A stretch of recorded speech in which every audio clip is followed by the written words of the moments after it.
Hello. This is the Bible in fewer words.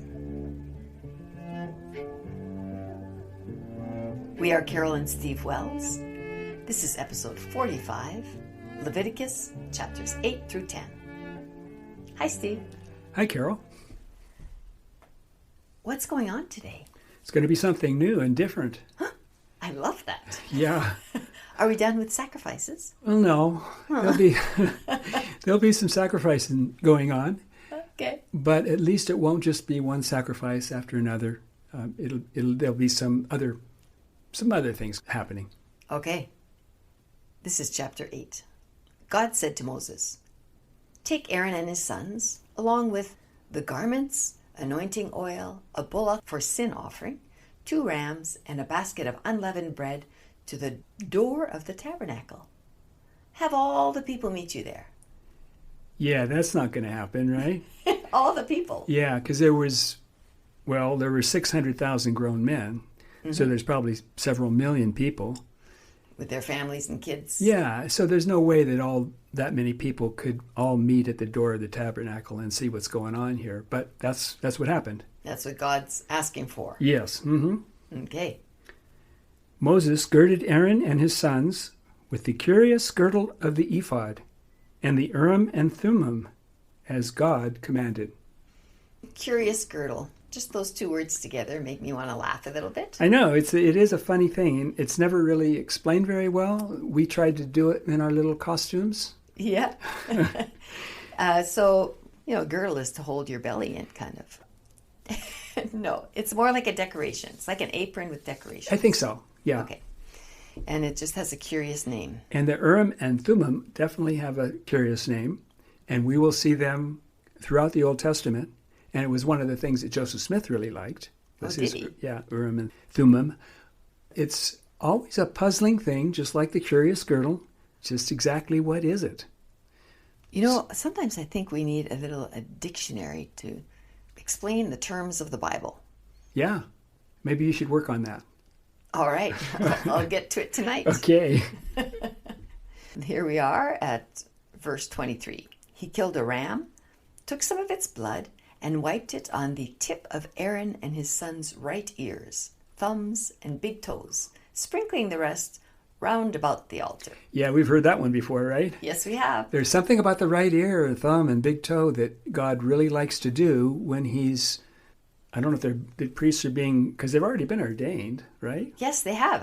That was when they used that in the ceremony. Yeah.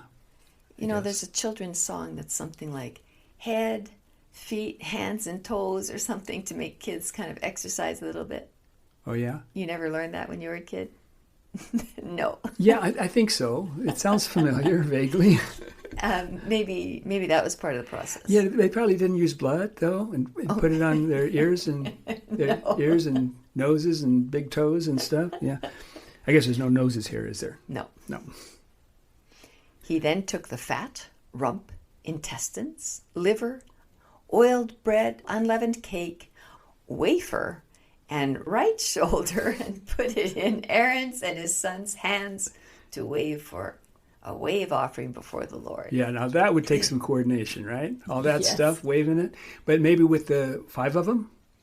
Yes. Aaron and his 4 sons? Maybe they could manage it. Yeah. Here, you take this. No, I'll take that. Yeah, I'm going to look for a picture of that, and I'll put it on the page if I can find it. Okay. Then he mixed the blood on the altar with the anointing oil and sprinkled it on Aaron and his garments and upon his sons and their garments. So we're just kind of doing this little ritual. Yeah, and it's always ritual with God. blood. Oh, ritual with blood. Yeah. Yes. God, blood. Kind of the same. Yeah, it is.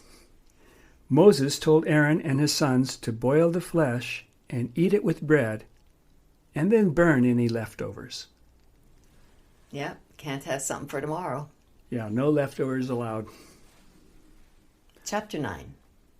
Moses told Aaron to speak to the people, saying, "Take a young goat for a sin offering, an unblemished first-year calf and lamb for a burnt offering, a bullock and ram for peace offerings, and a meat offering mingled with oil." Jeepers, that's a lot of food. Yeah. Today, the glory of the Lord will appear to you. Yeah, that's a big thing, right? Because remember Moses wanted to see the glory of the Lord, and God said, no, you can't see my glory, but I'll show you my backsides. He's not going to do that again, is he? No, he's going to show them this glory. Whatever that is, they're going to see it, I think. In front of all those people? Yeah. Aaron went to the altar and killed the calf for his sin offering. Aaron's sons brought the calf's blood to Aaron, who dipped his finger in the blood, smeared it on the horns of the altar, and poured the rest at the bottom of the altar. Aaron waved the breasts and right shoulder for a wave offering in front of God, as Moses commanded. Well, I thought we weren't going to do any more of these. You mean in this episode? Yes. I'm sorry. Yeah, there is some of that. But there's going to be something different coming up. Okay. In fact, right here, we're going to get something different, right? The glory of the Lord. Yeah. Yes. So, verse 23. The glory of the Lord appeared to all the people. Everyone saw the glory of the Lord. That's not possible. Well, I mean, glory of the Lord is probably pretty big. Okay. But So- there are hundreds of thousands of people. Yeah, but in this case, they're going to be looking up in the sky maybe and seeing the glory of the Lord. Oh, maybe. It'd be hard to see what's going on in the In front of sanctuary, them. right? Yeah. But God could probably show him his glory if he wanted to. From up on high. Yeah. And then a fire came from God and burned the fat and burnt offerings. And all the people shouted and fell on their faces. Fell on their faces. I Yeah. love it when they do that. Yeah. But what is a fire came from God? What is that? Well, it must have just been a spontaneous fire. You know, nobody lit it with a match or A lighter? lighter fluid or anything. So ordinarily when they would do their burnt offerings, I suppose, it was quite a deal to get this bloody animal, hot Charcoal enough lit. to get it Yes. to go on fire, right? So they had to have kindling, and they probably had to use flints and all of that. Here, God just spontaneously made it all go on fire. That sounds pretty amazing. Yeah. That's an exciting thing in this chapter. Yes, and then next chapter 10, is definitely different. It's not just a sacrifice. Okay. Well, I don't know what it is. Chapter 10, verse 1. Aaron's sons, Nadab and Abihu, offered strange fire in front of God, which he commanded them not to do. Did he command them not to do that? It doesn't say so in the Bible. So far as I know, this is the first mention of the word strange fire in the Bible. Oh, But maybe he told them, but it's not recorded in the Bible. what is it? Well, no one knows. All right, well, let's... I mean, I don't know. We only have the phrase strange fire. Okay. So could it be... God just spontaneously combusted something. That was a strange fire, yes. Yeah. Definitely. Maybe they thought that was pretty cool. Maybe they tried to do that. Yes. Maybe they succeeded somehow, magically Maybe. creating a spontaneous fire.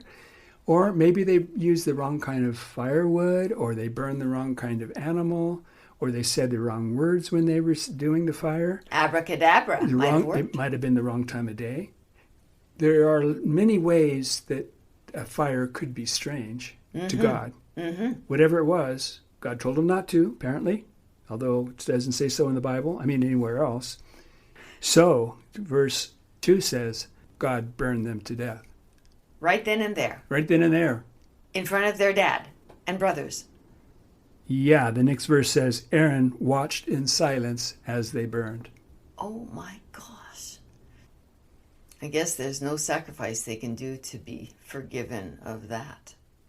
I don't know. You'd think they could have had a meeting, where they could have kind of discussed this. Oh, I told you not to do strange fire. Children. And you did it. So from now on, I'd like you to kind of promise me you won't do that again. And you could explain why it's a bad idea to do strange fire, if it is. Anyway, none of that happened. Yes. He just burned them to death. He must have been really threatened by that. Yeah, maybe that was it. So then, Verse 6. verse 6, Moses said to Aaron and his two remaining sons, Eleazar and Ithamar, "Don't mourn the death of Nadab and Abihu, or God will kill you, along with everyone else." Like, that's not bad enough that he just burnt two brothers in front of his if somebody family. were sad, and expressed their sorrow, Yeah. like Maybe a little tear. like in a funeral or something like that, then it would really make God angry. He would kill them and everyone else, all the other Israelites. All right, well. So they did what Moses said and didn't mourn the death of Nadab and Abihu. Which is just bizarro, because God, you'd think, could read all their thoughts and their emotions. And Well, you think he'd want them to be sad, right? Yeah. I mean, any father would be sad when his son saw his son burned to death. Yes. Okay, we need to move on, or I can't take that anymore. Okay, something different. Verse 8, God said to Aaron, "You and your sons must not drink wine or strong alcoholic beverages when you go into the tabernacle, or you will die. This is a statute forever." I don't get that whole statute thing, but I'm going to trust God when he says I'm going to kill you, unless somebody convinces him not to kill It's me. a rule, and it'll be a rule forever. Okay. So it still applies to Catholic priests with their wine in the... when they drink wine in the tabernacle. Right. And everybody else. The body and blood of Christ. Yes. Right? Okay, well, how do we leave this on an uplifting note? We're going to be discussing something entirely new. Remember how we've talked about clean and unclean animals? Oh, yes. We're going to find out what is clean and what is unclean. Some animals are an abomination to God, and some animals he really likes. So this is God's rules. God's what is rules. clean and unclean. Yes, it's God's complete taxonomy. Okay. There's only two kingdoms, the clean and the unclean. All right, so we're learning that next episode. Yep. Perfect. Thanks, Steve. Okay. See you next time. Bye-bye. Bye.